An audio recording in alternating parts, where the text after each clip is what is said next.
Hi, it's Tim from ORACLE-BASE.com. In this video we'll demonstrate the capture privilege usage functionality introduced in Oracle 12.1. For security purposes, we want to grant the least privileges necessary to get the job done. If a user has already been granted excessive roles and privileges, how do we know what we can safely remove? The DBMS privilege capture package allows us to capture the privileges being used, making the process of removing excessive privileges a lot safer.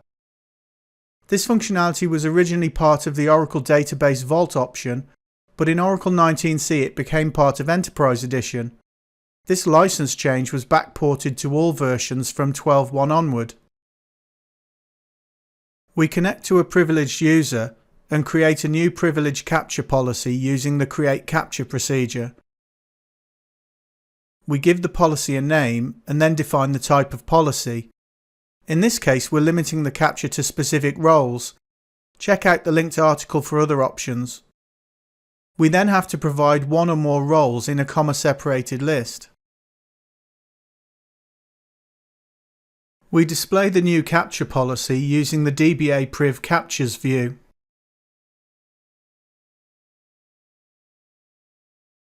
We start the capture using the Enable Capture procedure.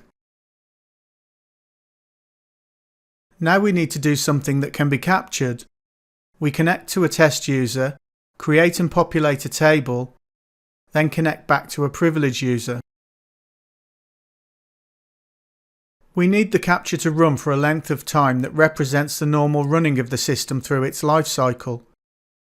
We use the Disable Capture procedure to end the capture period.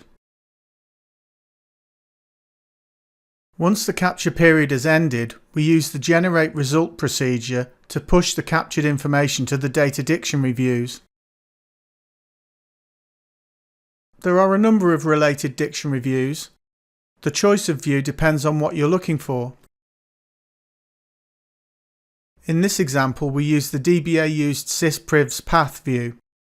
We can see test user 1 used the Create Table System privilege, and it got that privilege from the resource role. So during our capture period, test user 1 only used one of the privileges granted to the resource role. If this were a representative sample time, we might decide to revoke the resource role and just grant the Create Table privilege. When we finished our analysis, we used the Drop Capture procedure to remove the policy definition and all the captured data for this policy from the data dictionary. The linked article contains more information about capture policies and some more complicated examples. Remember, the capture must be run for a representative amount of time. If the sample time is too short, you may not capture all the actions that happen in the normal running of the system.